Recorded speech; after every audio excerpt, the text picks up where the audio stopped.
Welcome to Ask and Learn.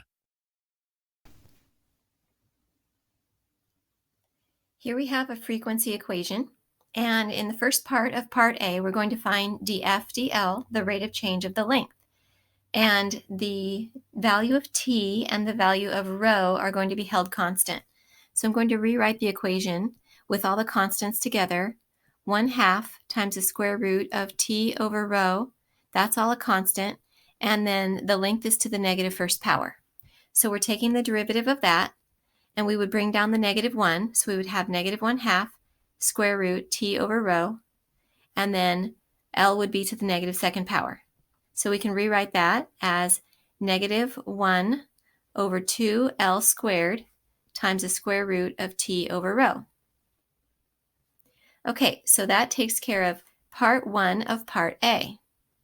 Now let's move on to part 2 of part A, where we're going to find df dl, the rate of change of the frequency, df dt, the rate of change of the frequency with respect to t, which is tension.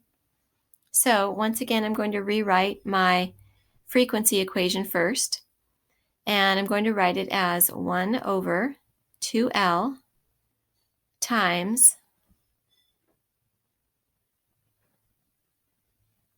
well, let me go ahead and put the square root of rho on the bottom of that constant, and then that's going to be times t to the 1/2. Since we have square root t, it's t to the 1/2. Okay, so we're going to find the derivative of that. So our constant is going to be multiplied by 1/2. We have to bring down the 1/2. So we have 1/2 times our constant, 1 over 2L square root rho, and then t is going to be raised to the -1/2 power.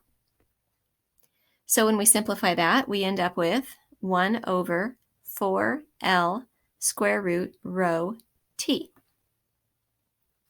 And that's the second of the 3 parts of part A. Third part is we want to find the rate of change of the frequency with respect to rho, and rho stands for the linear density. Okay, so once more, let's rewrite the original function. And we have square root t over 2L, that is all of our constant in this case, and we have rho to the -1/2.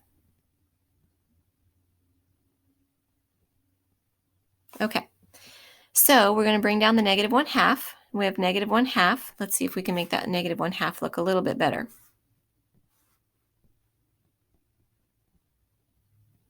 Something like that. Doesn't want to cooperate with me very well right now, but there we go. Okay, so we bring down the -1/2, and then we have that multiplied by our constant. And then we need to raise rho to the -3/2 power. And if we want to change that back into radicals, we have negative square root t over 2L times square root of rho cubed. That's probably good enough for simplifying. Okay, so now we're on to part B. I'll switch to a different color so we can find things better. And it says, use the signs of each of the derivatives we just found to determine what happens when, and then there are several situations. Okay, so notice that from the first part of part A, the length was changing, and we had a negative derivative. That means the frequency is decreasing. Length changes, frequency decreases. Okay, and then from the second part, notice that we had a positive derivative. So that means that the frequency is increasing.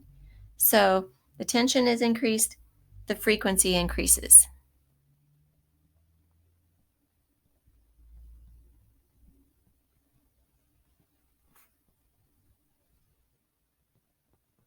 And then for the third part, when the linear density increased, notice that we have a negative derivative again, and so the density changed and the frequency decreased.